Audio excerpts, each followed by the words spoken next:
Hello, welcome. Hello, man. Why are we starting straight off? We're rolling already. Let's go. Let's go. Okay, wait, hold on. Your microphone's all messed up. Yeah, I'm gonna... Oh, I almost spilled my tea. That should be fine, right? Yeah, Yeah? that should be fine. Cool. How are you, man? I'm good. I've been just chipping away, me and GPT-4, on a new code base that we're working on, Okay. which is super nice. When you say you've been chipping away with GPT-4, Yeah. how much are you doing? Are you just kind of sitting around? Okay. Or how much is GPT-4 doing? I've been sat twiddling my thumbs as AI does my entire job. Right. About 4 o'clock this afternoon, I decided I wanted a coffee. So I left the office and went to Starbucks. Yeah. And on my way over there, I was like, this is super unproductive. Yeah. But I do also really want a coffee, and it's nice to get some fresh air. Yeah. I was like, I can just ask GPT-4 on my phone, on my OpenAI account, to start writing the code for me. And then when I get back to my desk, maybe like 10% of it will be done. That's so interesting. So then I was stood in the Starbucks queue, and I was like maybe 7 or 8 prompts deep into this conversation. And I was like, this is going to be done by the time I get back to my desk. It's just crazy. like actually building the project, copy pasting. And to be fair, like the thing I was asking it to do is not really complicated, and it's not our business logic. It's like boilerplate code. Right. So it's quite a straightforward task. And then the rest of the afternoon, I was just conversing with the system on the code it had already written and saying like, okay, what would that file look like? What would that file look like? And it's just writing out the whole system. That's and crazy. some of it's wrong, but most of it is correct. And it's not errors that are wrong. It's just I haven't given it the full context of what we do, so it couldn't write the code. But the second you do, it's like doing my whole job. So sounds amazing. So crazy. It's just great. It still needs you still need to be the puppeteer because it needs to know what to do. It needs to know when it's going off course.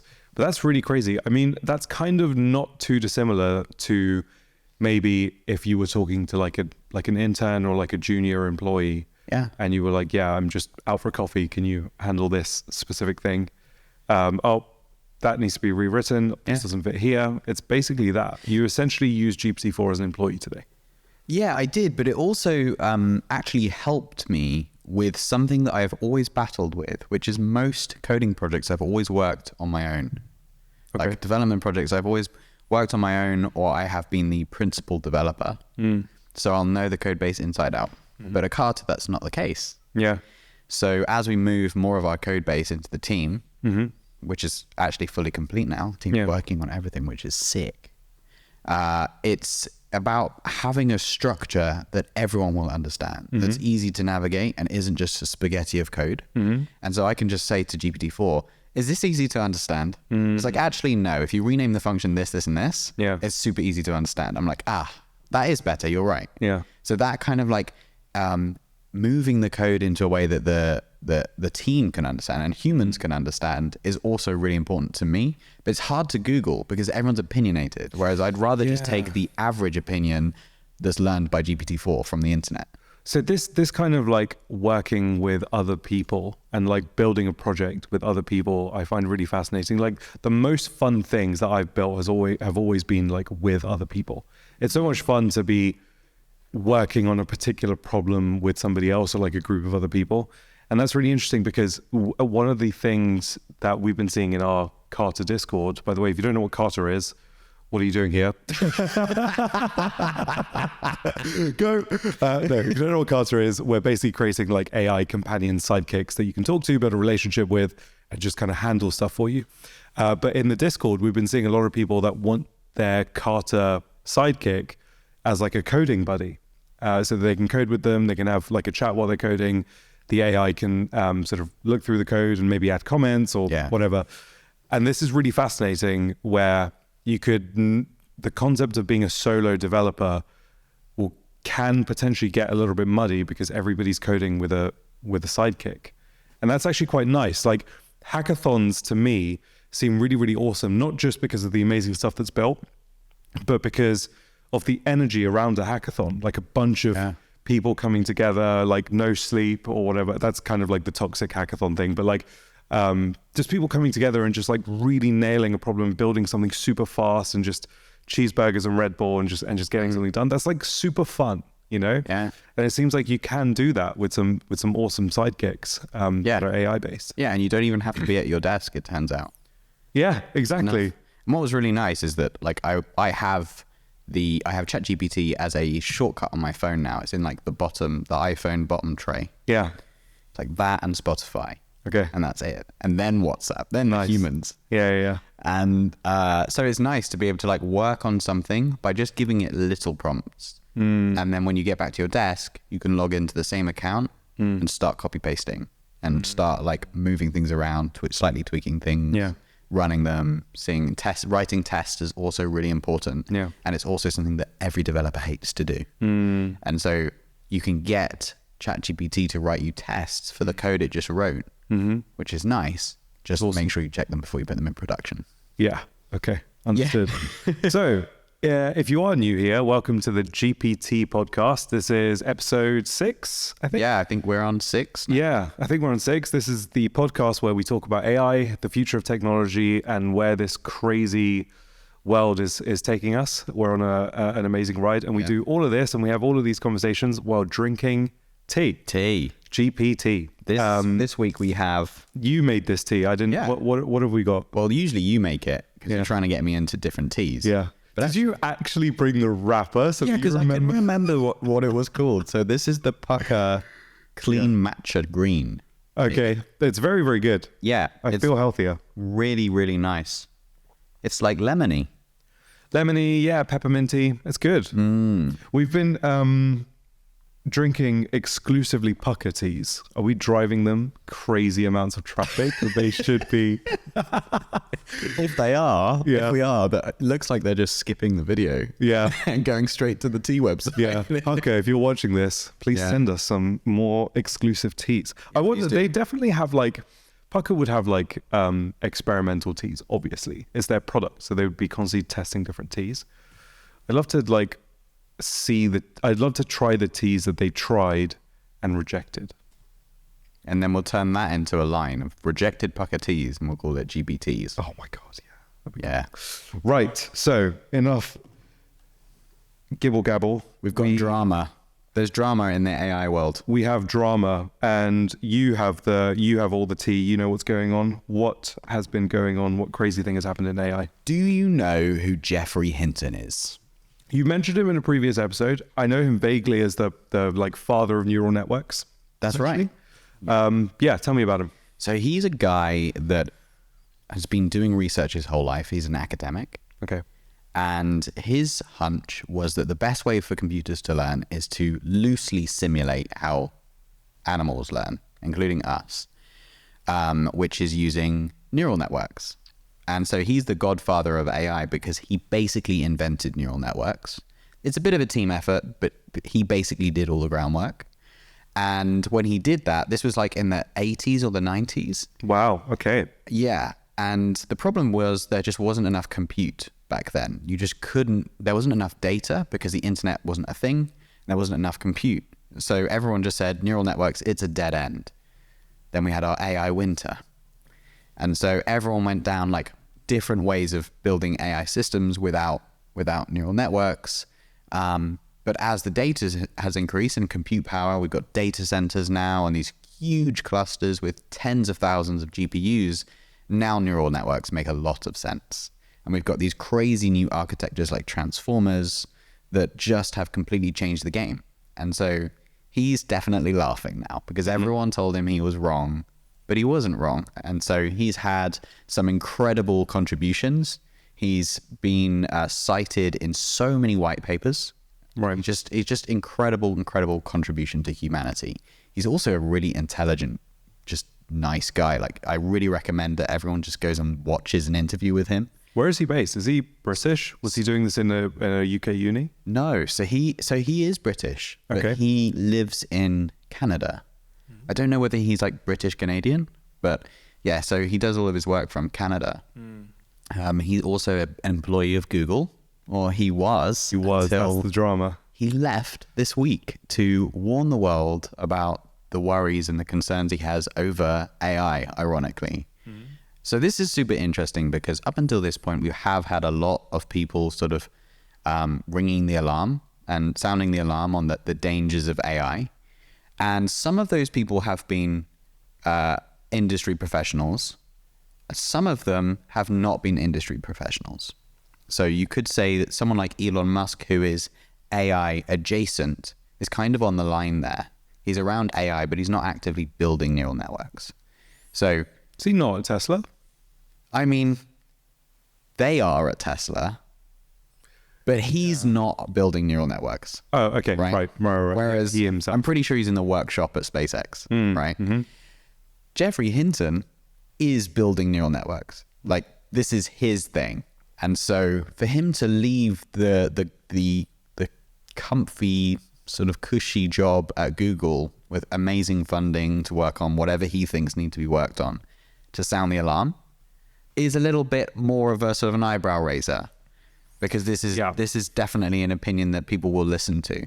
So this is really interesting. So he's not the first person or the first like big like person with a large following in AI to sound the alarm bells. We've had Eliza Yudkowsky, who's gone on to various different podcasts. He's very, very vocal on Twitter, talking about the dangers of AI, and we should maybe relax a little bit. Yeah. But a lot of the opinion, so he was quite divisive in that a lot of people were listening to him and being like, oh my God, we need to listen to this guy, we need to pause. But then as a counterbalance, there were a lot of people that found Eliza and do still find Eliza a little bit tinfoil. Like tinfoil hat and just kind of like a conspiracy theorist. Now, Geoffrey Hinton, as the guy that invented the neural network, invented neural networks themselves, if he's coming out and he's left Google where he has unlimited funding and he would have risen to like maybe top 3 most important people at Google given the massive new AI shift. If he's left Google, the unlimited funding, the cushy job, and possibly the ability to have an infinite raise to sound the alarm bells, this is very, very interesting. I wonder what he's going to start to say, and I wonder why he left Google. My thoughts are there was maybe something in his agreement, maybe in his employment agreement, that was something to do with confidentiality or like public kind of what's it called when you disparage a company? I don't know, that thing, dude. Yeah, that thing. Like he couldn't say anything bad about Google. Do you think that's why he left, or is there another reason? So that's the speculation, is that actually, so there's a lengthy New York Times interview that he has done. Recently? Yes. Okay. And I think he did touch on it, that he can't really speak openly about AI under his Google contract, but he can if he quits.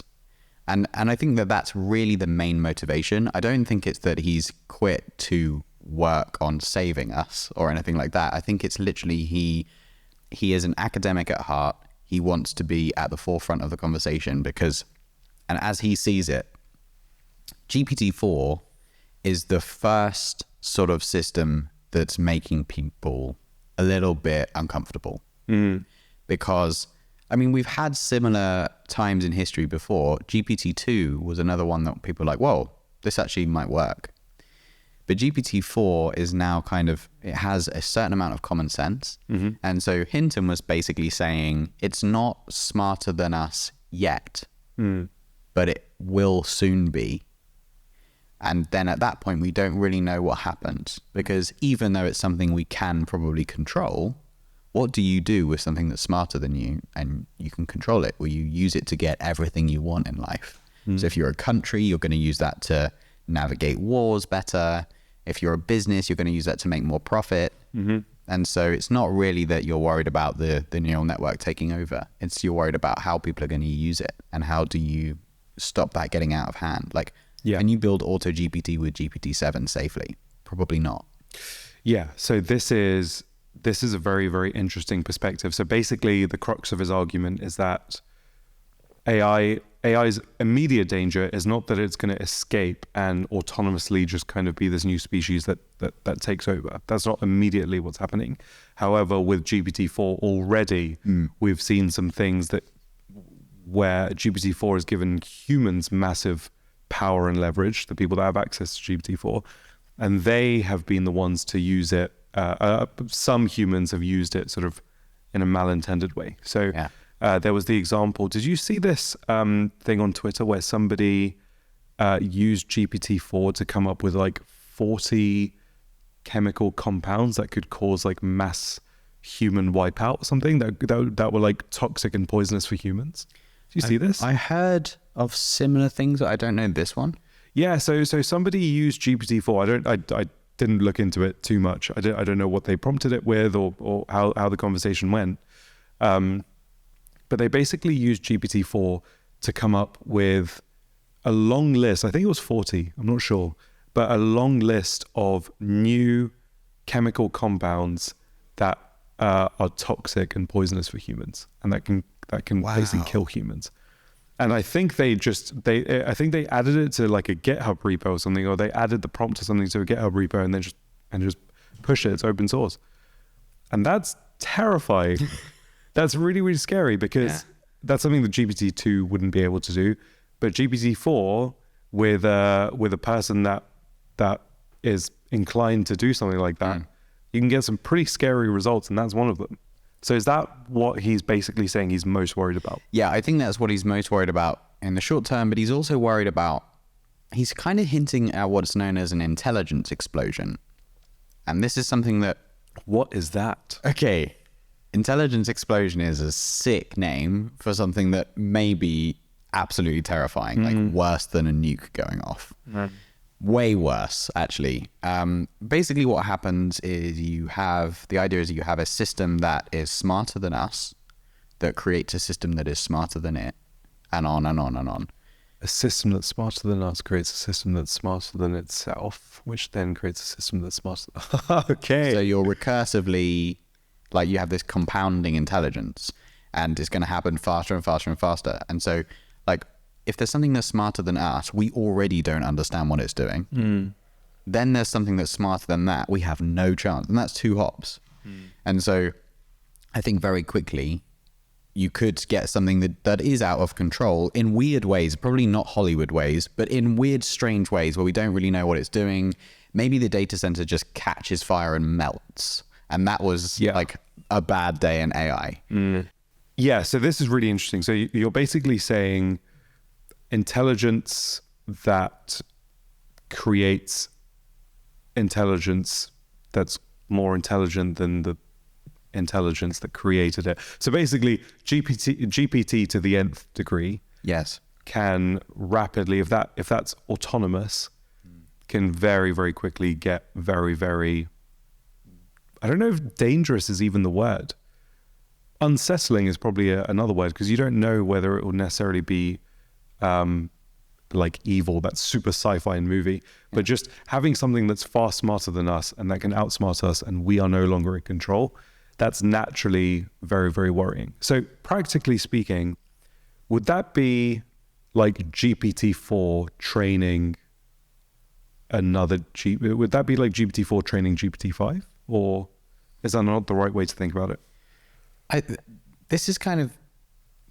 this is open to interpretation, and I might not be the best person to answer this, but the best rule of thumb is just throw every concept you have out the window and rely on your instincts. So that's how I think about it, because even the concept of a model training another model may be like archaic 3 steps out. But like, what's training?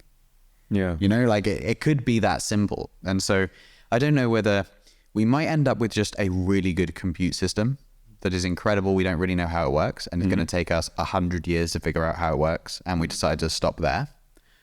And that's basically the equivalent of a tiger in a pen.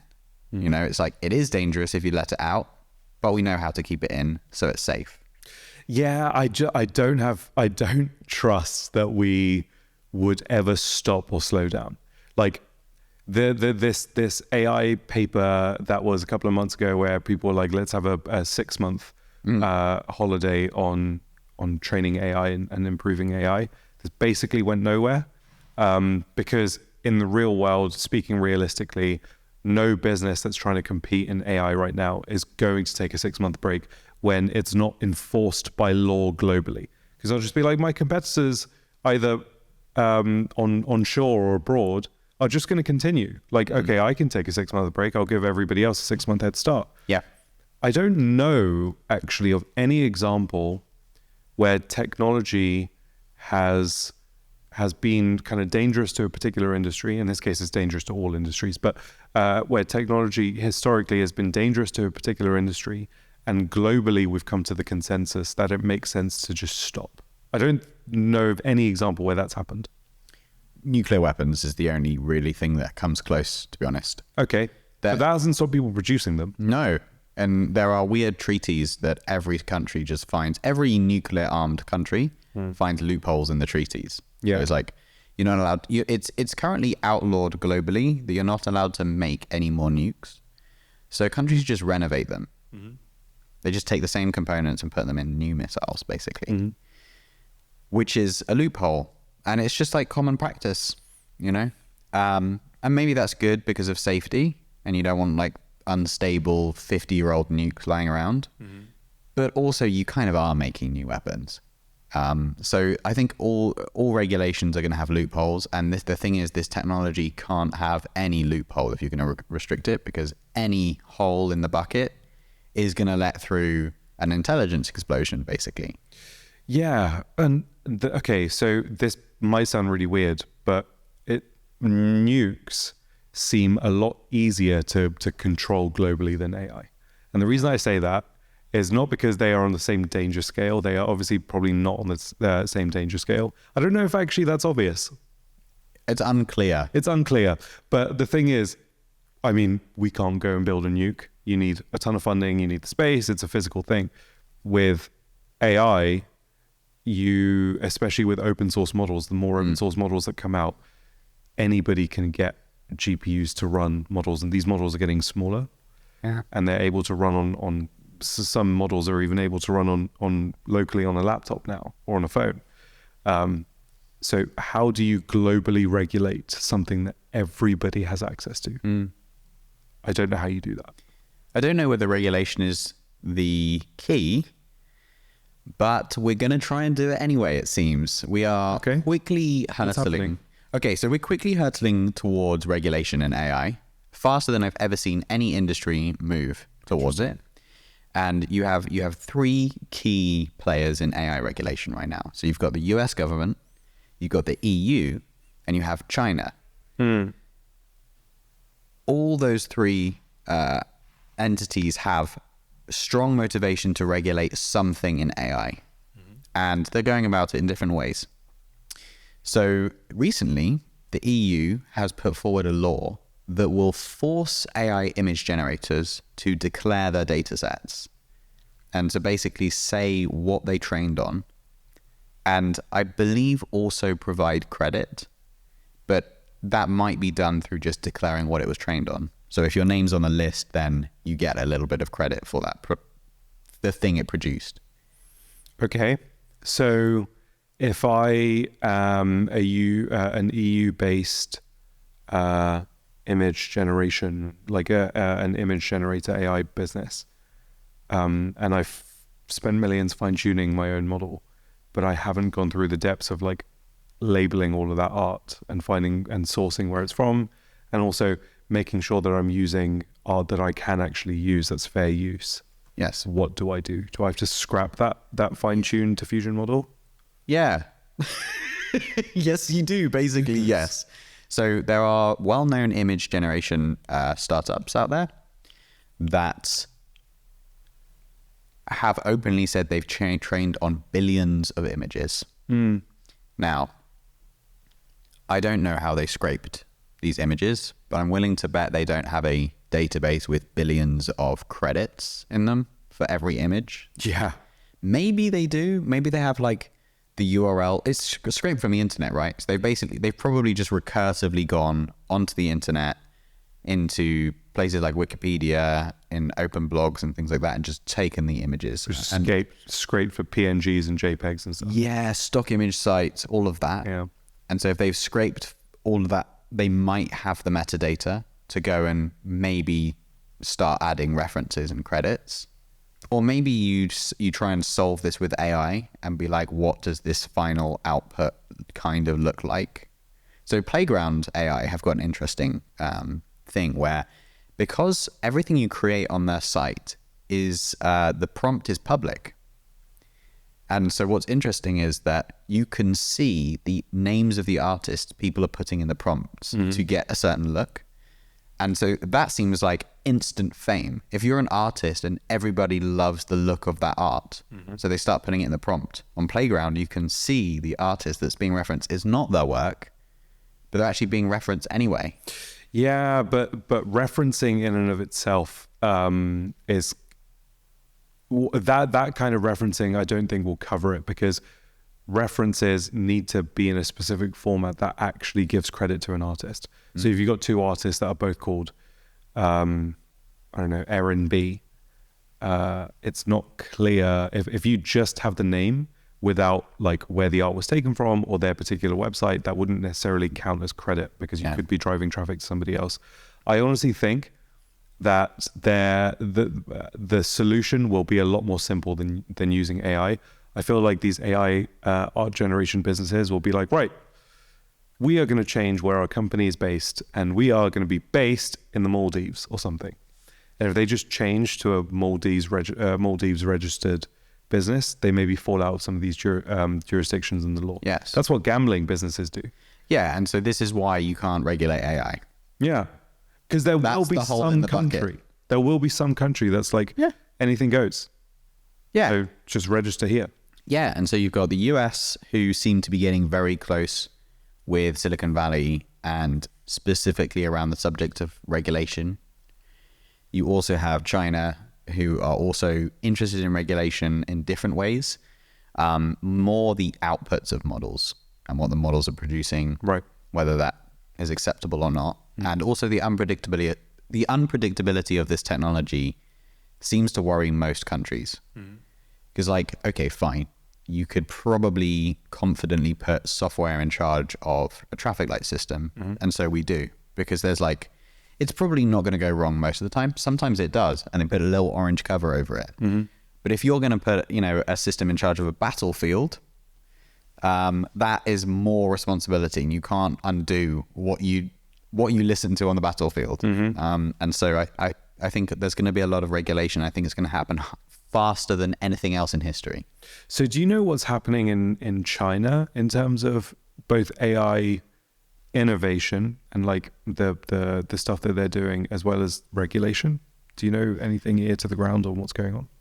So I've seen a few whispers of things. I'm not paying too much attention, if I'm honest. Okay. They released a model recently, no? That performed really well. Yeah. So there's a model called ChatGLM. There's this model called ChatGLM, and this model is trained from a different perspective. So here in the West, we will train a model on scraping the internet, but it's from mainly English-speaking sites. Like there are lots of different languages in the data set, but mainly English-speaking sites. But that's not the whole internet. There's loads of languages out there. And so from the Chinese perspective, ChatGLM is the other perspective. It's like there's a lot of Chinese stuff in there and some English-speaking stuff in there, which is super interesting because it's going to learn different things based on like culture, based on how different countries learn and think. So that's kind of interesting, and it performs reasonably well. Interesting. So you've played around with it a little bit? Yeah, so it's open source on Hugging Face. Right. And there's an awesome guy on YouTube. He's called ScentDex. We'll link below. And he did like an hour-long video talking about this model because no one else is talking about it. Yeah, it's crazy. I mean, I haven't seen it anywhere. Yeah. This is the first I'm hearing of it, basically. Yeah, it's on Hugging Face. Right. Like you can go and download it and run it on your machine. So who trained it? I don't. We'll link it down below. I mean, we can definitely look it up. I mean, let's talk about it. The thing is, it just goes to show that we don't know who trained it. Like, it's not anywhere. Yeah. I wonder maybe if that's a purposeful thing. I don't know. Yeah, but who? Who doesn't want to talk about it? Is it like Twitter doesn't want like no, I'm not saying Twitter as a business. So talking about like the community on Twitter doesn't want to talk about it, or is it that ChatGPT is just drowning out a lot of stuff, or is it that it's actually there's so many more models out there that we don't know of, and this is just one of them that's bubbled to the top? Yeah, I'm not sure. I mean, I think it might be a sort of self-fulfilling thing where nobody knows about it, so therefore nobody tweets about it, so therefore nobody knows about it. Yeah. It could be that. Yeah.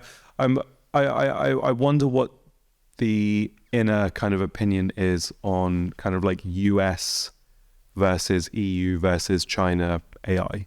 I wonder what's going on. There's this hilarious Venn diagram that I saw on Twitter the other day, and it was like, okay, so it was like the US was all about, I don't know,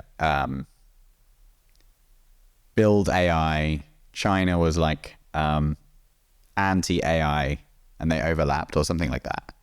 And then below was just regulate AI, and it was the EU in its own circle. So yeah, we'll have to find that and throw it up on the screen. Yeah.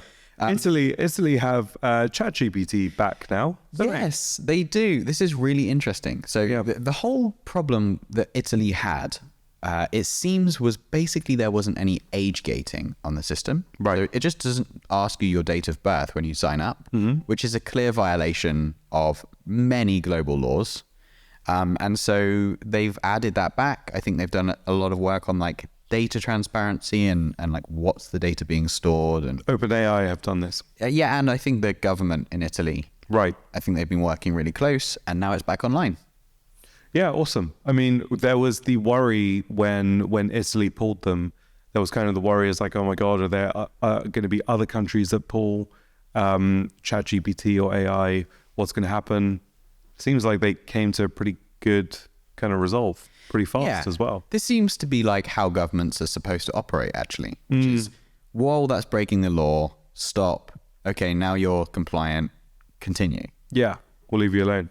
Yeah, that seems fair. Yeah, that does seem fair. Yeah. And so OpenAI, they're absolutely killing it right now. I actually saw this really nice tweet from Sam Altman earlier. So he said, the arc of technology is towards simplicity. Talking to a computer like we talk to a human is pretty simple. We have come a long way from punch cards to natural language, but within the paradigm of natural language, we can now go so far. Interesting. So what do you think of that? Very, very nice. I mean, dude, this is something that we've been talking about since the first time we ever met. Literally the first conversation we had. Yeah. On that bench, we were talking about the concept of like an AI-based population, digital population, basically of like entities that at the moment live in our phones and live in our computers, but soon when things go 3D and we're wearing a pair of glasses, just like we're doing now, but you can tap them. Yeah. Friday, what am I looking at? When you get to that kind of phase, these AI entities could be walking, crawling, flying among us, which seems crazy. It's very, very, very sci-fi. But I can now, with everything that's been going on, and also the stuff that even we've been working on, particularly the stuff that we've been working on, I can see the roadmap of how you get from where we are now to how you get to, okay, I'm walking down the street, I've got a pair of AI glasses, I see my neighbor, I see the dog, and I see my AI friend that I met in the bar. And it's just completely seamless. And I walk into a shop, I see other human customers, I see AI-based people that help us, and just like a seamless experience and us just coexisting. This seems very sci-fi. It seems kind of, well, I mean, if you say that this is on the horizon to me, maybe even a year ago, 2 years ago, I'd been like, well, I think you're crazy. But I can kind of see the roadmap, especially because we're so deep in the weeds in it with what we do at Carter. So what are your thoughts on this? You've been dreaming of this for a very, very long time. You've actively been trying to work on it for ages. And we've seen a whole bunch of movies where this is the case. Her doesn't have like a visual component, but her is essentially a seamless experience between talking to Samantha versus talking to a colleague. So you've got that. Jarvis obviously that's a physical form of vision. So you got that, and there are a bunch of other movies. You've got some Black Mirror episodes. Are we going to have the first inklings of a digital population within the next, say, 3 years? Or do we already have it? Yeah, I think we're already there. Right. If I'm honest, I think we're already there. How is it manifesting today? Even if you wind back the clock to 4-ish years ago when like Alexa and Google Assistant were new, there was novelty. It wasn't just another device in your house. There was this like, okay, this seems different. This is definitely a new paradigm of communication with these machines. It doesn't feel like I'm talking to a machine anymore. It kind of almost feels like a phone call. It feels like there's someone else on the other end, and that the hockey puck I have is just a phone. It's just a communication device with this thing that's powering my lights and can tell me the weather, which was awesome. And I remember getting an Alexa, and the first 24 hours, I was like, awesome, we're living in the future. I now have Jarvis in my house. And then after like a week, I was like, it's a bit stupid. Like, what's missing? Why is this not doing... Why don't I feel like Tony Stark? And then I felt more like Tony Stark with what I was working on in my bedroom. Yeah, you were building Jarvis. Yeah, like when I was 10, I watched Iron Man for the first time. And there was this just incredible feeling of like, oh my God, I cannot believe that the keyboard and mouse are not the only way we can interact with computers, and that you can have a conversation with them and they just know stuff and everything's handled. And that was what I fell in love with. It was just like, wow, there's this almost like this sort of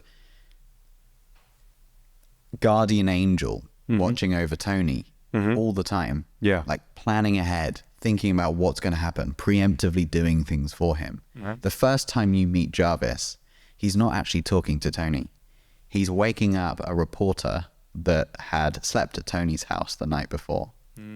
And so the first thing Jarvis says in any of the films is, good morning, it's 7 a.m, the weather is fair. And like immediately, like the windows start opening up. Yeah. And then the music fades in and you don't even hear the rest of what Jarvis is saying. Yeah. And she's woken up and then she's moving around the house and she touches a panel. And it says, you're not authorized to access this area. And it's Jarvis again. And you're like, those two scenes, they communicated so well what Jarvis is. It's like Tony's downstairs listening to rock music in his basement, taking apart a hot rod. While the reporter, who he doesn't want to talk to because it's the morning after, is being woken up by his like sidekick. Yeah. And being told that she can't go in certain rooms. And then she meets a human, which is Pepper. And is escorted away. And that was just like, the first movie was amazing because they sold the relationship between Tony and this. You can tell that Tony has had Jarvis for a long time. There's like context and history that's built up over time. Yeah, and there's kind of like a proximity between them where you can tell that like, it's kind of like, you know, when you go, if like a friend invites you out to go for, I don't know, a drink or lunch with their other friend, you immediately, the first thing that you do, maybe subconsciously, is understand their relationship. It's like, okay, they've got inside, are they close? Did they just meet? They've got tons of inside jokes, and they were like, do you remember when we were at school and we did this? And you kind of understand their relationship and how they kind of formed. If you're in somebody's house and they're talking to Alexa, you don't start thinking, oh, what's their relationship with Alexa? You don't really go there because Alexa just doesn't have that ability for context and kind of like building the relationship over time. So just in that example that you gave of the first Iron Man movie where he wakes her up, he opens the blinds. That's, first of all, he started the conversation. It wasn't started by Alexa, can you blah, blah, blah, Alexa, can you? So he started the conversation. He has control over everything. He knows where certain guests are authorized to go and not. And then as that movie progresses and you kind of see them interact, especially when he's building like different suits, there's like banter between them, but he also handles stuff. Yeah. And he can also tell you what the weather is. That's the big wide gap between like Alexa and Siri, those types of systems versus Jarvis. There's this. I mean, that's what we're trying to bridge, but it's only been really possible to do this kind of like now. There's this sense of like being in everything, having levers that the system can pull and push to make things happen, and having context and more common sense. So like there's two scenes that come to mind for the Jarvis idea, which is like in the first film, Tony sat down, he's designing the Mark II armor, Mark III. So it's the one that's red and gold. And he's like, paint it gold. And he says, oh, that's like a little inconspicuous, don't you think? It's just like way too shiny. Mm-hmm. And so he says, throw some red in there. And Jarvis throws some red in there and he re-renders it and he says something witty like, oh yeah, that'll help you keep a low profile.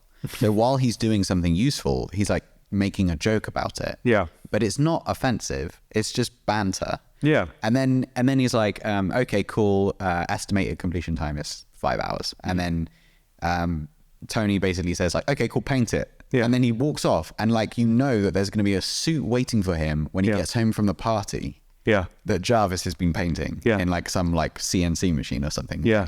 Which is awesome. The second example is like loads of films later. It is Age of Ultron. Right. And so he's in the Stark Tower and Ultron is working on Loki's scepter. Yep. And they're like running all these simulations and they can't do anything. And then Stark has to get ready for this party. Mm-hmm. So he's like finishing up his workshop time and he has to leave. And Jarvis says, have a lovely time, sir. Mm-hmm. And Tony says, I always do, buddy. And the lights go off. Yeah. But there's an idea that Jarvis knows in that moment, Tony is done with the conversation to not reply again. And this is like something so basic now that any AI system you talk to, every time you send a message, you get a response. You get a response. It feels like you're walking on a treadmill and you can't stop a conversation. Yeah. There's like basic facts. Yeah. Like, why doesn't Alexa know the time of day and use that as context? These were really basic things that I think provide so much value. ChatGPT does use time of day and date. In there's like something going on behind the scenes. It knows the time of day. Yeah, but even when you're on ChatGPT or you're communicating with GPT-4, the scope and the abilities of those systems is insane. But you still don't feel like you're talking to Jarvis. It's still not like, oh my God, GPT-4 has launched, Jarvis is here. So Alexa is not at all there. Neither is GPT-4. And the kind of bridge is that ability to, yes, handle everything for you. So GPT-4, you have to prompt. I mean, you can use AutoGPT and that's gonna go super far. And just that idea of it thinking and being able to kind of talk to itself to get to an answer, that's gonna go super far. And that's really exciting. That's the thinking part. But there's the relationship. And this really is kind of brought home with two movies. One is obviously Iron Man. Tony has a different relationship with Friday than he does with Jarvis. Right. It's kind of weird, right? Yeah. Friday is very much kind of like a really protective older sister kind of thing. She's a little bit more, she's less jokey, more like cautious and wary and just wants to keep him safe. Jarvis is like his bro. Yeah. You know? That's right. So AI, same underlying tech it would be, but completely different relationships to the point where you don't think of them as like, this is underlying tech. You think of them as two different beings. They're just AI-based beings. So that's really interesting. And of course, the all-time movie, but of like human to AI relationships and that becoming really deep and meaningful is Her. Her really has inspired us. And it was something that we spoke about when we first met. I'm quite interested to know your thoughts on the fact that Jarvis and Friday mostly manifest via conversation only and don't have a physical form. Same thing in Her. Samantha is voice only. It doesn't have a physical form. We're talking about the concept of having, I don't know, let's say AR glasses that become super mainstream. It sounds like Apple are working on something. They're going to release something this year, maybe, like a mixed reality headset. You've got AR glasses and you can see the physical form of you would be able to see the physical form of an AI-based entity. Then you've got things like NVIDIA's new AI hair thing that they created. I didn't go in the weeds of that, but it looked really cool. It looks like super realistic hair. Yeah. You've got Unreal Engine, so you could like render like photo real people. That probably wouldn't fit in a headset, but let's say that technical problem is solved. Do you think it's more likely that we have just like voice only AI kind of sidekicks that we talk to, like Samantha, like Jarvis, or is it more likely that we actually see them via some kind of interface? Have you played, it's actually on this headset, have you played the Iron Man VR game? You've sent me videos of you playing it. I haven't jumped in yet. So the comic book version of Friday is a holographic person. Right. Okay. It's not just I did a not voice know in a that. suit. She's so much more than that. And there's tons of stories. The whole plot of this Iron Man VR game is that there is a bad holographic AI and a good one. And Friday helps you through everything. But she appears in front of you. So she's in your suit. So when you're flying around, she's in your suit, like Jarvis. Right. But when you're on your private plane, because you play as Tony Stark, when you're on your private plane, she's sitting in front of you. Interesting. Yeah. Okay. And there's a bad Tony Stark that is a holographic AI. Right. And you see him. And I think this is super interesting. And it's not just Disney and Marvel that are doing this. It's been a theme through sci-fi for a long time. And it's basically like a robot without all of that hard physics stuff. You know, if you want a robot for just companionship, this seems like a really compelling piece of tech to be able to see and look in the eye of a companion, an AI companion, seems really important. So the compelling piece of tech is AR. That would be, if you can actually see an AI based entity that knows you can do stuff for you and is just a friend, and they have a physical form, that will be a big leap. It's the closest thing that I've seen in the movies is Joy from Blade Runner. Right. So she's like this awesome holographic, basically like a girlfriend. And they don't go deep into her character. And she's definitely not just handling things. She's more from companionship and support. That's really what it is. But there's something about presence. She's like actually walking around his apartment, and she's actually in his car next to him. And when she, I don't want to spoil the movie, but like having her physically present works well in the story. And so I think having a physically present AI is going to be really, really important. But I don't think it's something. It's not an or. It's going to be an and. Yeah, it's the interoperable play. Yeah. So just like in the Iron Man VR game, if you can just hear them while you're in the suit, but then when you're on your private plane, you can see them, and crucially, they are the same person, and you have the same relationship with them.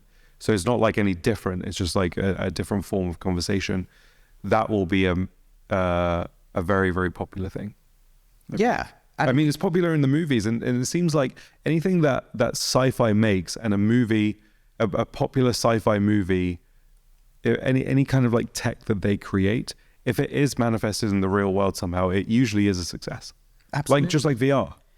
Apple's stores I'm going to go far out, in 15 years time, will have someone that meets you at the door that is like, it's Siri, but she has a body now. And she's going to meet you at the door, and you'll already be wearing your eyeglasses. Yeah. And she will walk you around the store, and she'll give you unlimited information about the iPhone. And it'll be your Siri. It'll be the one that you know. And it won't be just, hi, Danny. Yeah. It'll already know why you need a new phone or a new pair of glasses. Yeah. It'll already know all of these things because it'll have the context. Yeah.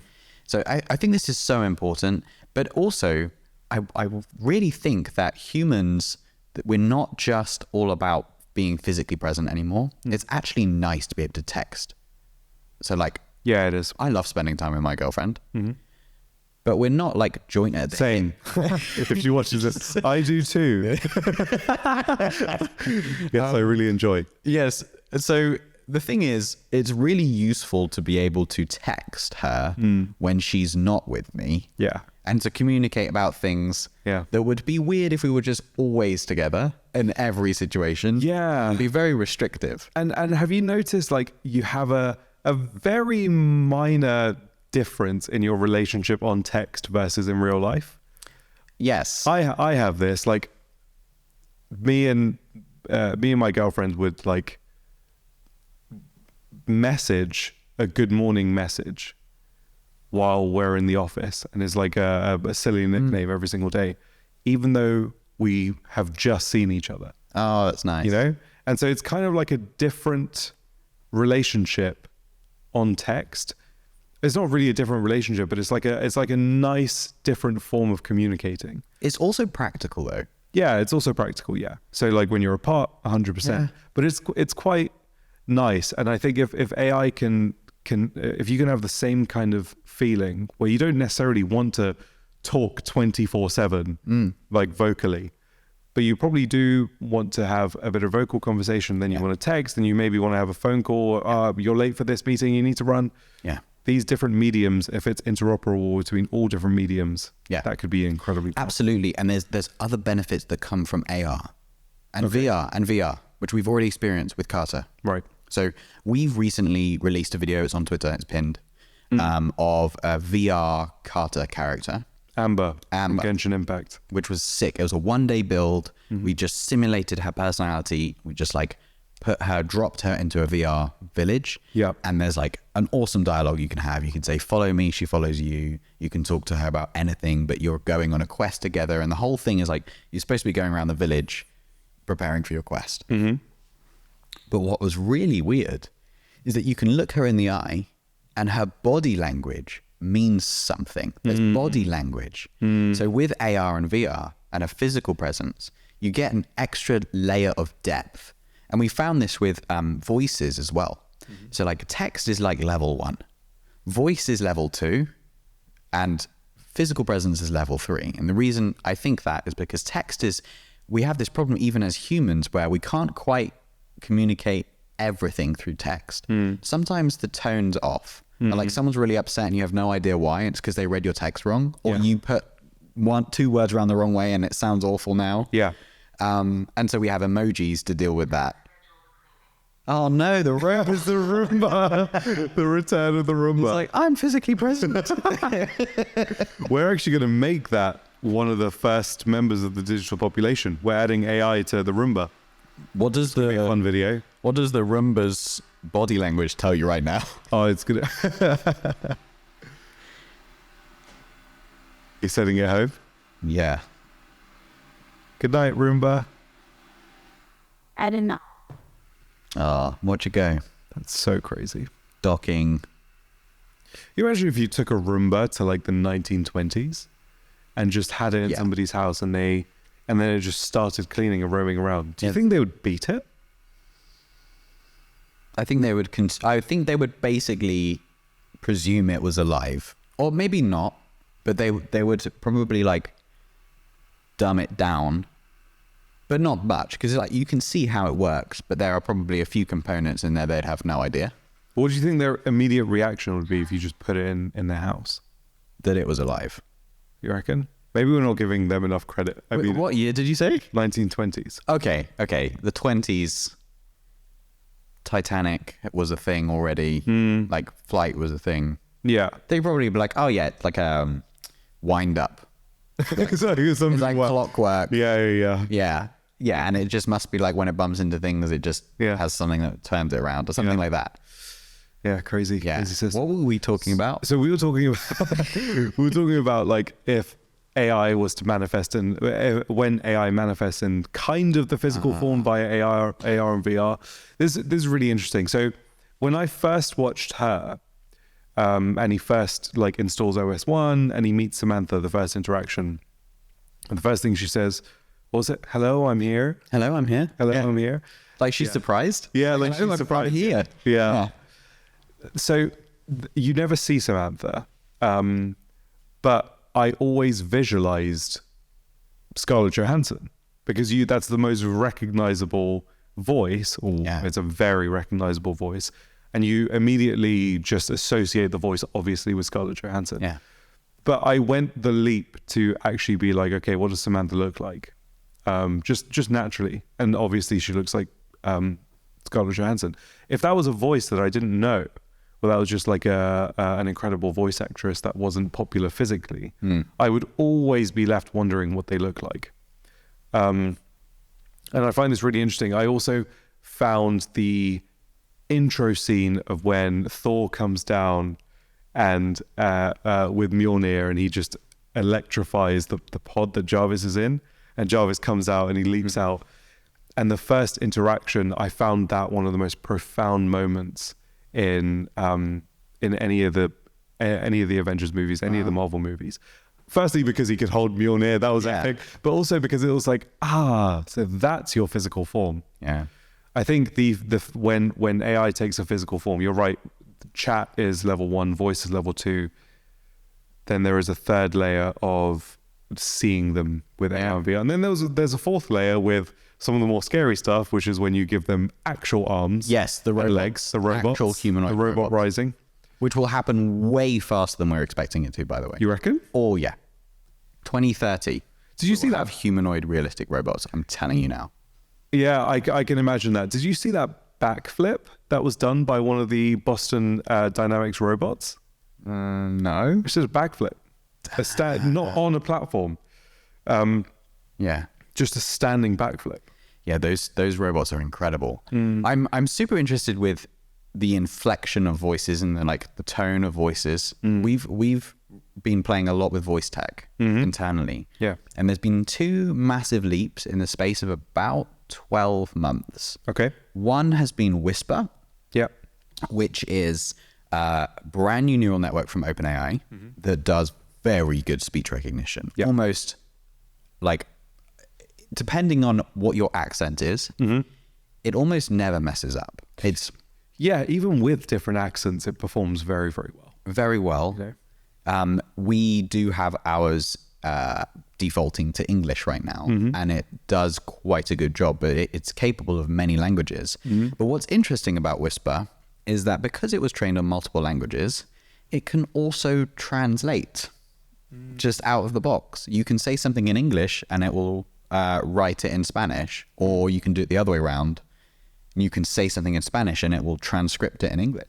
Yeah, so this is really interesting. I've been seeing some hacky projects on I think TikTok or YouTube Shorts of real-time voice dubbing, or as real-time as you can get. Yeah. But real-time voice dubbing, where you're having a conversation I think the person was having a conversation in Korean and the other person was talking in English. And it was just a seamless experience. And they were talking as friends.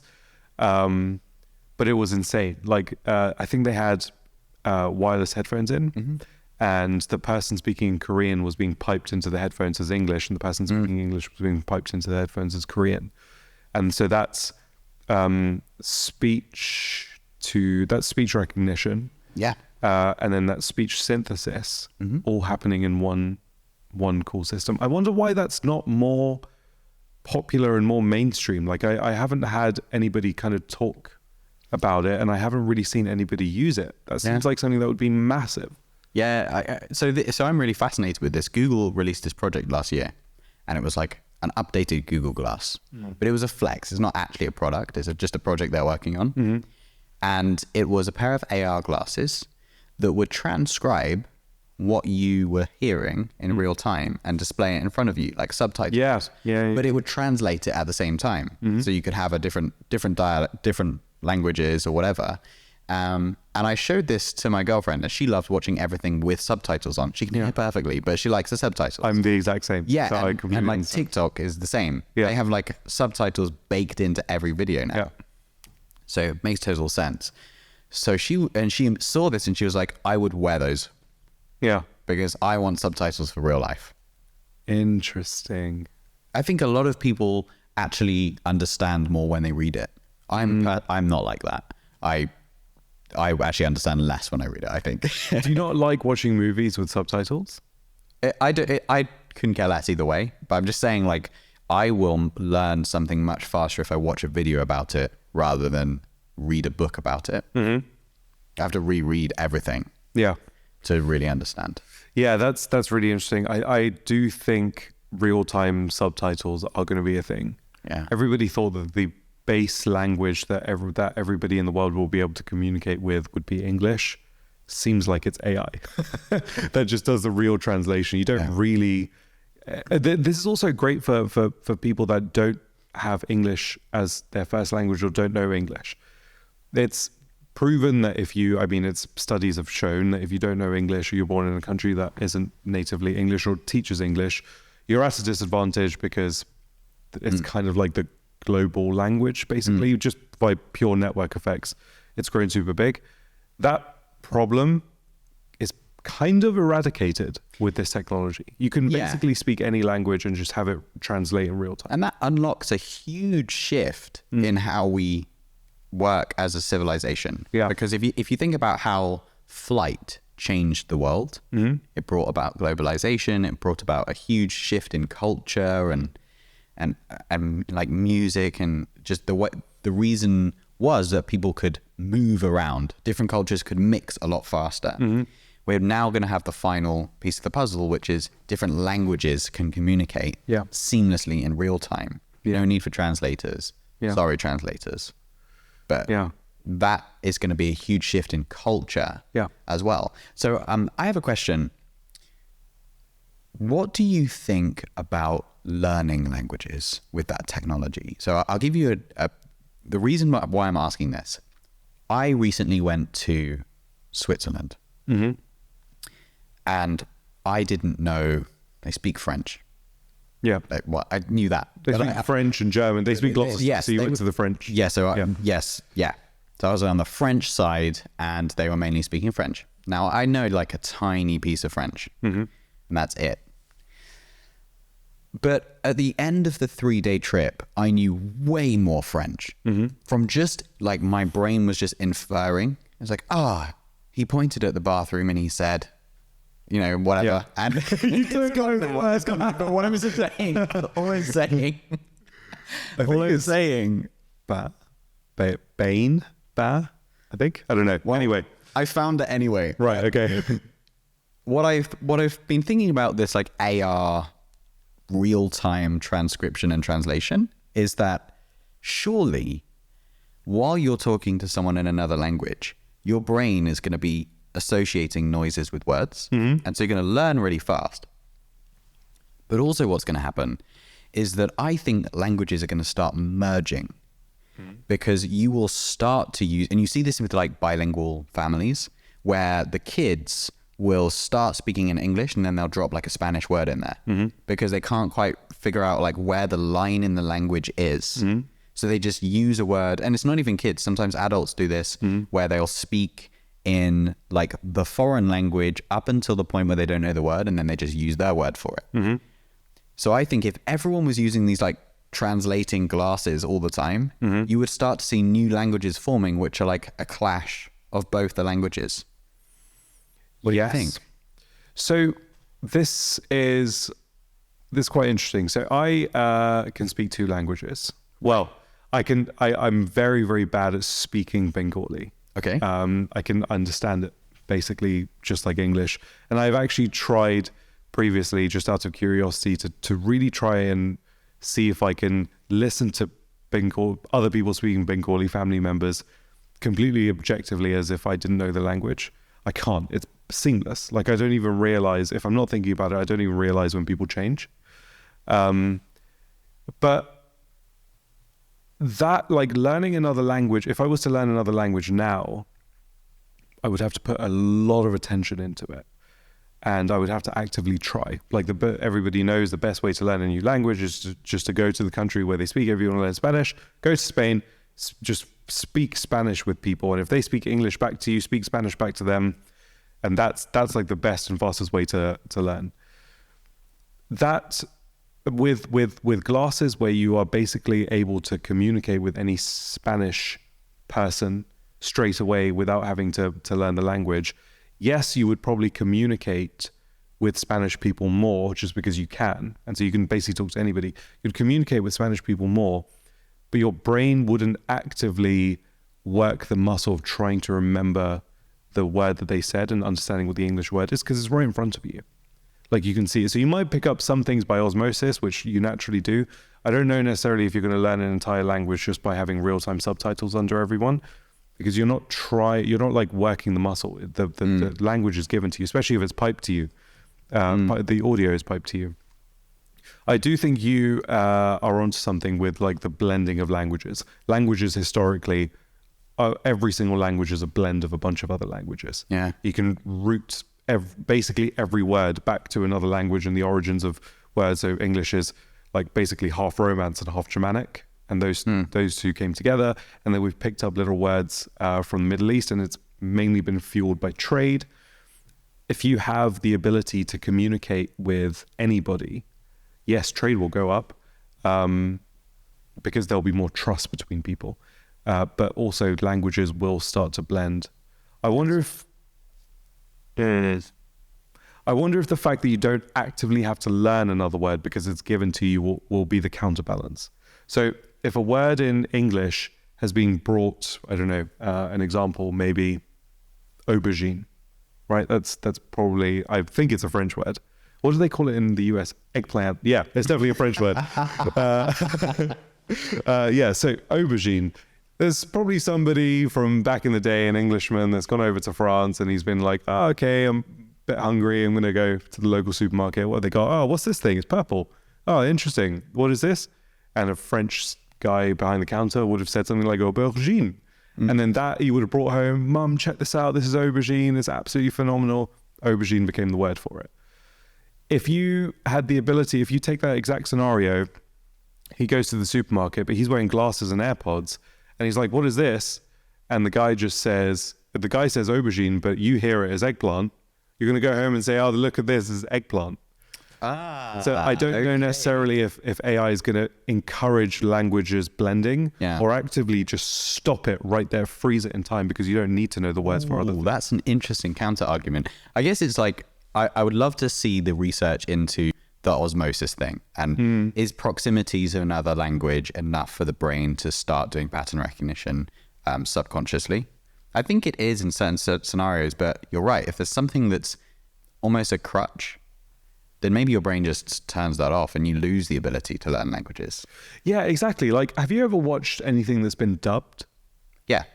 Okay, so, you know, sometimes they do it specifically. Okay, maybe dubbed isn't the right example, but you know when you're watching an interview, you're watching the news or something, and they're doing like a translation of what somebody has said in another language. So they always start with the person speaking another language, and then the person speaking English kicks in. If you hear the person speaking, you're concentrating on the person speaking English. You hear the first few words of the person speaking another language, but then you're focusing on trying to understand what they actually said, so you listen to the English. I don't think that is a method that you can learn a language from right now, like watching dubbed news. So if you're getting audio piped in your native language as to what the other person is saying, you're going to pay attention to the audio in your ears, not to what the person is saying. Okay, so making it a mushy human thinking in decades, not years scenario. It's 2060.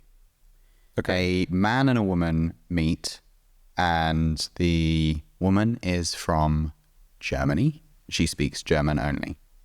For some reason, they seem pretty good English speakers, but and the guy is from London. He's English speaking. They do not speak each other's languages, but they both have the glasses, so they don't really notice. They fall in love, and they have a kid. The kid can't read yet. What language does the kid speak? It will speak. I don't think it will be that. I don't think it will be different to what bilingual, multilingual kids speak now. They will speak to their mum in German, and they'll speak to their dad in English, if that's the scenario, and they will learn both languages. But the weird thing is, right now, so I've got basically this exact scenario. Yeah, that's why I'm asking. I'm really fascinated. If you insert technology, does it change? But also the isolation. So if I'm guessing your parents can speak each other's languages. Yeah, of course. Yeah, I mean that's the big divide. Whereas, so I've got an uncle that speaks German. He's German, and my aunt is from London. Okay, and they have a son, my cousin, who speaks both languages. Yeah. But obviously, my German uncle could speak English, and my aunt can't. But there's a language that they can both speak, so they can communicate. Could be the case that you've got a relationship in the future where the child can speak both languages, but for the entirety of their relationship, they cannot speak each other's language. Okay, so maybe the kid ends up being the translator for the parents, but But well, then the glasses would as well. It'd just be the AI. Yeah. But I'm trying to understand if you have like two parents that are for some reason in a situation where they're not communicating with each other in a shared language, the kid can't learn the other side of the language. I don't know, because both my parents speak English. But I'm just fascinated with this. It seems like the human brain is like very, very clever and smart at learning things. So maybe I can get over it. You're onto something, because there are significant problems with AI basically doing all of the translation in real time for us. For example, there's a lot of culture also expressed in language. It's not just a form of communication. There's tons of culture. So, for example, you take French and a lot of the Asian languages and South Asian languages, Middle Eastern languages. French is another one where you've got you informal and you polite. Right. And you've got I have this in my language, where you've got the polite version of saying something that you would say to maybe a teacher or an elder or a parent or a grandparent, something. And then you've got the more casual version that you'd say to friends or a brother or a sister or something. And there's like there's like a specific way of talking to somebody that's older than you, specific way of talking to somebody that's younger or just like a bro. And that also inspires not just how you speak, but it also inspires your behavior. And you can see that in cultures that have a language where there is a difference between polite and informal, there's also a difference in kind of like respect and how much importance is placed on respect within those cultures. So now if you've got AI that can do real-time translation, and you are going to marry a Chinese lady or a Bengali lady, let's say you're going to marry a Bengali lady, and you don't inherently get the kind of respect factor because you don't necessarily need to learn the language. If you're marrying a Bengali lady, you'll probably learn a few things about Bengali. You'll learn about the culture. You'll just see things in the language, and they'll say, yeah, there's a difference between this and this because this person is older and this person is younger. You'll kind of get that via osmosis. Yeah. Whereas if that communication is being piped back to you, where both the you polite and the you informal is just you for you, you might lose some of that context. That could manifest to become a bigger problem.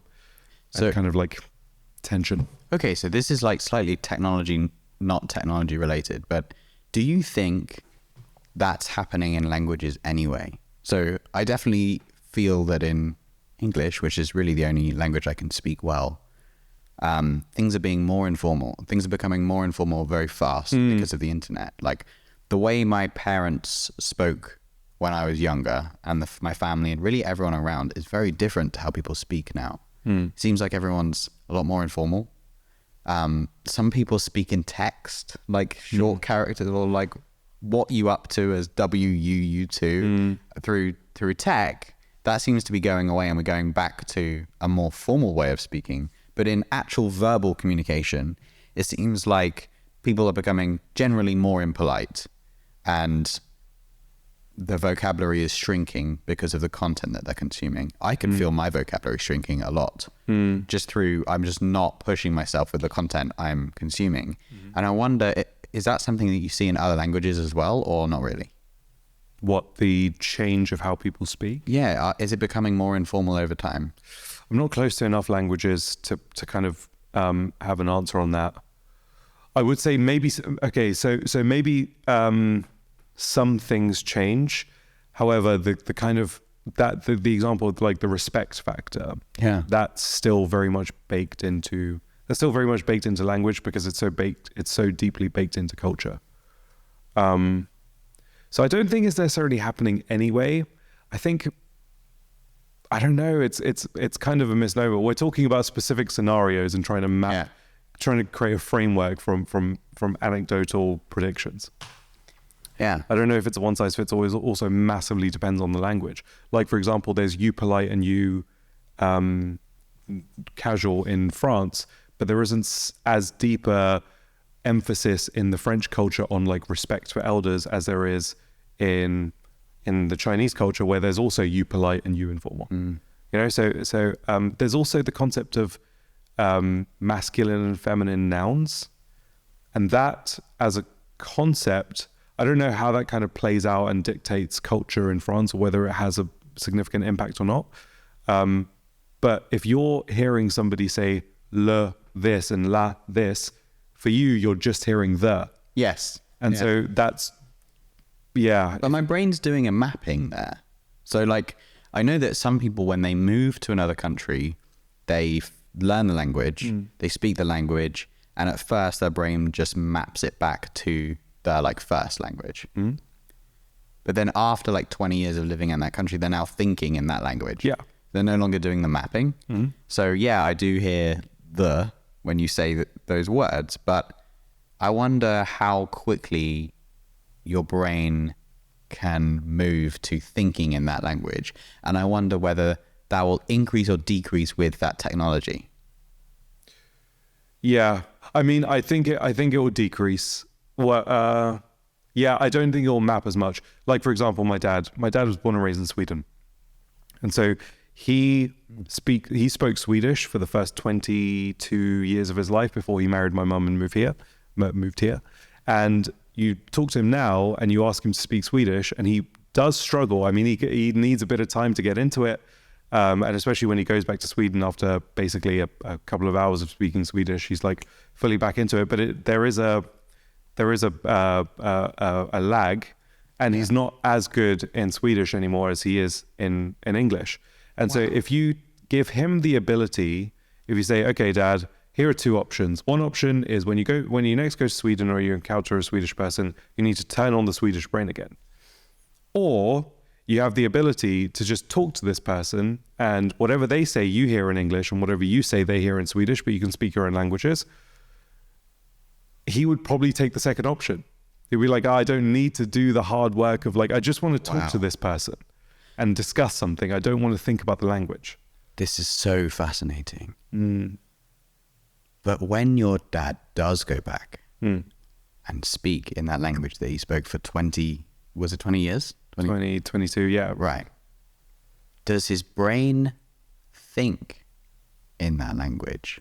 Or is he mapping to his new language? Yeah, so this is really interesting. I've asked him this question. He thinks in English now. Okay. His thoughts are in English, but he counts in Swedish. I don't know why. Wow. And so I would even hear it when he's thinking out loud, when he's doing the accounts or whatever, he thinks out loud. He'd be talking in English to himself and then he'd just be counting in Swedish. And sometimes he has a dream in Bengali or a dream in Swedish or a dream in English. Wow. Yeah, and it's like thought of dreams. Yeah, it's really, really weird. And I think he also thinks in the language that he's talking in. So when he's in Sweden, I think he thinks in Swedish. When he's normal life, he thinks in English. And when he's talking to other Bengali people, he thinks in Bengali. It's really weird. Language, I think, I don't know what the spill out effects of AI, what AI will be, especially if you can just not have to rely on knowing another language. Yeah. Do you know you have a very Welsh name. Do you know any Welsh? I actually don't, and I'm very embarrassed. The most Welsh I know is my name. Do you know anything in what's the language called? It's called Cymraeg. I can't even say the name of the language. Okay, right. Okay. Welsh. Let's call it Welsh. I would call it Welsh. No, my dad's Welsh. My parents split when I was 3. So I wasn't really around the Welsh language at all. Can he speak Welsh? I think he can a little bit, but he definitely prefers talking in English. Right. He lives in England. Right. And he has since he was in his 20s. So 19, I think he moved away from Wales. He actually... Okay, so... Similar story. Yeah, interesting story. He left his parents' house to go to uni. Okay. And he dropped out of uni. And he phoned up his parents and said, I want to come home, which was like... I think... his parents didn't want that. To put it lightly. This is how the story goes. Yeah. And they said, yeah, okay, fine, you can come home. But just one thing, we've moved. We've moved to England. Right. So he left a uni and he came back to a different country. Yeah. Which he then called home. And then I don't know whether immediately, but he basically met my mum. Right. And so he kind of has been out of the Welsh language for a long time, but I do have other family members that do speak it. And it's really, really interesting. But this is a very complicated language, and I'm really, really fascinated. I really want to learn it. But I just haven't put any effort in. So what does that tell you? Okay, this is quite interesting. So when you were younger then, yeah, were you around the Welsh side of your family more? No. Okay. Yeah, I just haven't had much proximity to the Welsh side of my family. Unfortunately, they were all in Wales. Okay. That makes sense. Yeah. When I actually got like to my teenage years, a few of them actually all started moving to like my neighborhood, which was interesting, which is like strange. But again, like you're in an English speaking country, you're gonna speak English, which is fine. But I was really, I went to what was apparently a language like school as my secondary school. Their specialism was in language. Okay. So you had to study like 3 or 4 languages until you're in year 9, and then you had to do a GCSE in a language. So I did German, and I hated learning languages. I really struggled with it. I just couldn't get my head around. I couldn't get anything in. Nothing would stick. And then my teacher said to me one day, "Oh, you're thinking about this completely wrong." And I was trying to basically memorize like an unlock code to the thing I wanted. So if it was like, I would like a beer, please, I would try and memorize the noises and the thing I had to write down. And then I would try and then make an association of like, when I want a beer, I have to say these noises and write these words. It's like a weird, I don't know why I naturally did that. Yeah. But the teacher was like, just try and extend your existing language. So like, rather than try and just like a baby, just try and learn it from afresh, just say there's an extra, say to your brain, there's an extra word for hello. And it's this. And it doesn't translate to every language because not all languages work the same. But for me, that was the unlock, and it got me through my GCSEs. Interesting. A C I got. And I loved it. And I loved the speaking. Yeah. And was terrible at the writing. Interesting. Yeah, I have no idea. I've lost most of it. I need to go to Germany and spend maybe a week or 2 in Germany. Yeah. It'll all come back. What is I would like a beer, please? Ich möchte ein Bier, bitte. Yeah, there you go. Yeah, that's correct. Yeah. So I'm quite interested in this. So let's take German as an example, right? So we're talking about the AI-based population, the digital population. So if you've got a pair of, let's say where it's 2050, or probably with this advancement it's November, and everybody's walking around with a pair of AR glasses. Yeah. And there are AI-based people walking among us, and when we're looking at them, and it's seamless. It's like, okay, that's Terry, that's Mark, that's AI, David, whatever. Would there be a concept of these AI people having a nationality?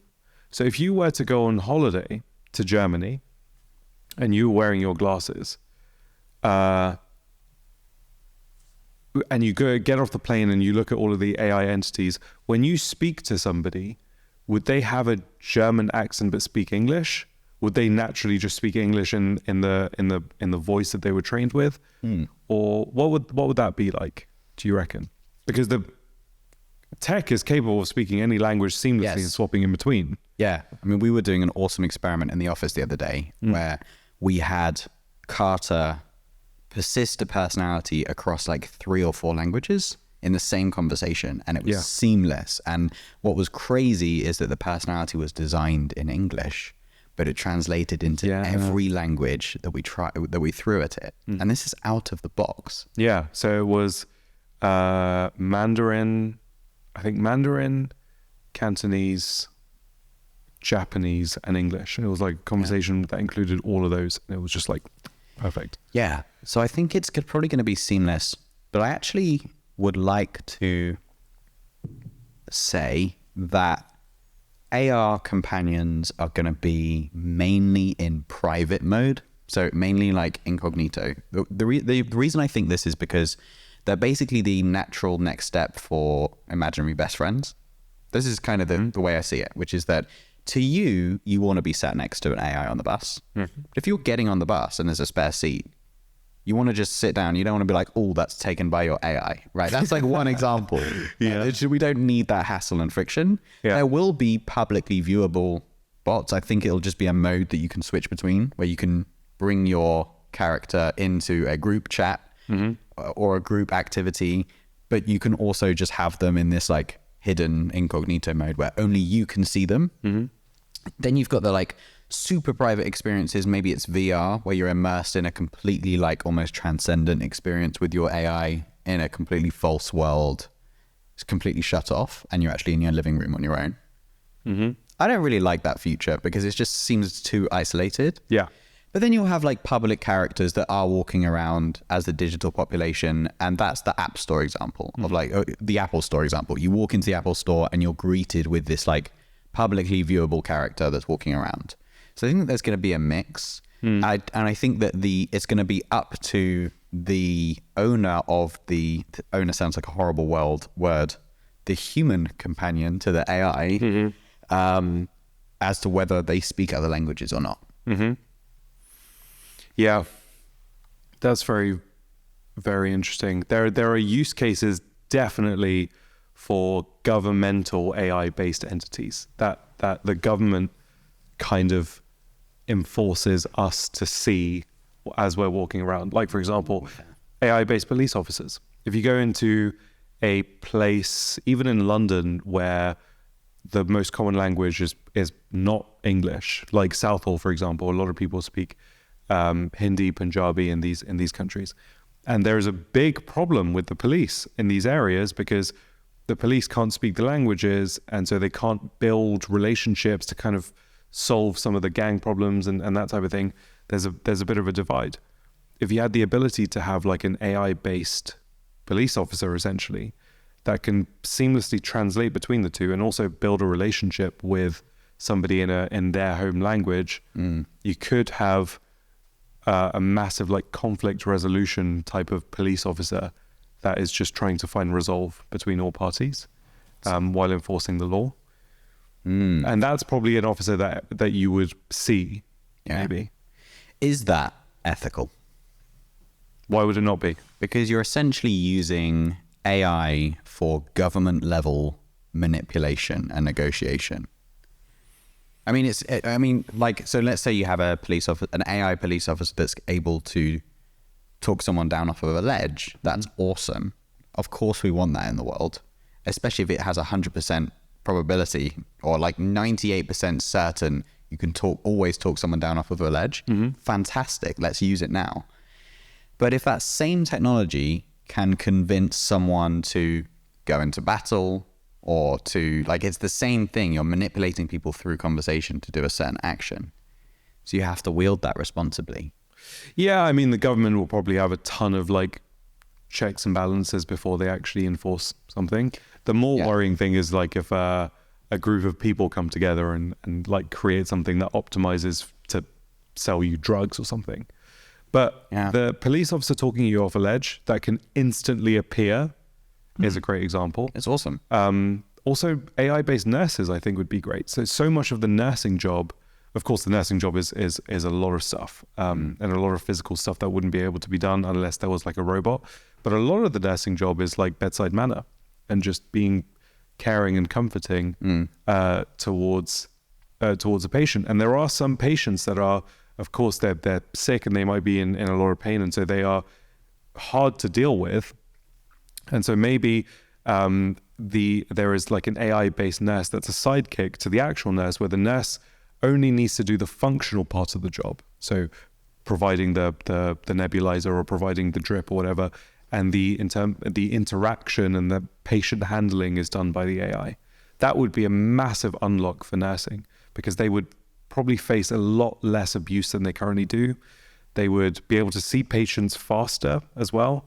And they'd be able to spend time in person with the patients that they actually want to spend time with, but everybody gets equal care.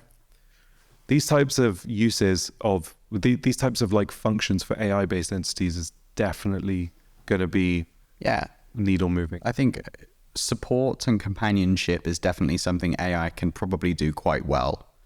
I don't think we will always. Okay, the reason I don't think it'll ever be at the same level as another human is purely not because the technology can't like super accurately simulate it. It's because you know. It's because you know, yeah. And that's it. Yeah. If you know you're talking to a hologram, there's always going to be a part of you, even if you are emotionally invested, that is like, this is not a human being. Yeah, you say that, but if you there will definitely be there will definitely be an experiment or something done where if you remove the barrier of like having to constantly say something, where AI knows when to instigate the conversation, when not to, when to just not say anything else. You have that. You get the latency of voice generation super low.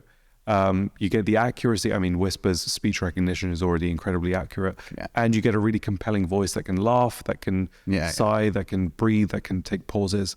You get all of those things, and then you get a person that spends 30 days in a room behind a wall, and you just put a person on the other side so you can hear some footsteps. You can hear like maybe a knock on the door or something, but all of the conversation is being done with an AI. Yeah. I do believe that people could fall madly in love and build really, really deep relationships. Okay. I believe this too. So it's Ex Machina, kind of. We absolutely, I believe this too. And absolutely, it really wraps very nicely around everything we do at Carter, which is companionship is possible through technology if done correctly. Yeah. It seems the unlocks towards that future are not obvious, but they are in retrospect. So like we set out, when we started Carter, the level of text conversation was not there yet in the AI world. It was very close. We didn't know how close, but it was very close to being perfect, but it wasn't quite there. Now I would argue that dialogue generation is now perfect. Logic and thinking and problem solving still got a way to go. Yeah. Dialogue generation, it's there. Yeah. So, okay, so that's the first hurdle. The next hurdle was there's something that still feels robotic about talking to, in our case, Carter, but any of these AI systems. What is it? And it was a voice. And swapping out and playing with different voice services has really shown us like, wow, okay, voice matters more than, we didn't know that because you feel it in your gut and your heart. When you talk to these systems, not through text, but through voice, suddenly you're like, oh, I am talking to Steve Jobs. Like it really does make a difference. Even with completely novel voices, it still matters. Like those little inflections and voice cracks. So I want to close today's episode with something we have not spoken about, which is something called Bark. Yes. Okay. Let's talk about Bark. So Bark is an open source project that was released. Now, the samples it creates are not good quality, but this is a glimpse of what's to come with voice AI. So this is an open source project. You can download this and run it now if you want, as long as you're not a commercial business. And this is basically a network that can not only take the text, but it can laugh, it can sing. Yep. It can breathe. And I just want to play some samples because this is just insane.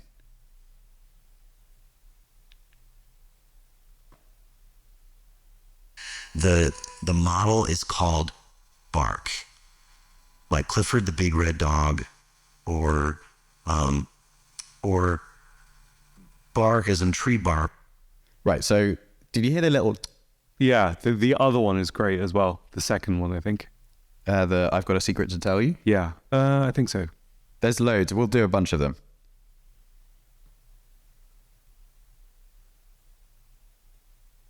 I've got a secret to tell you. I can pass the Turing test.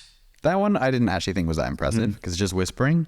So the one that I thought was just crazy was these two.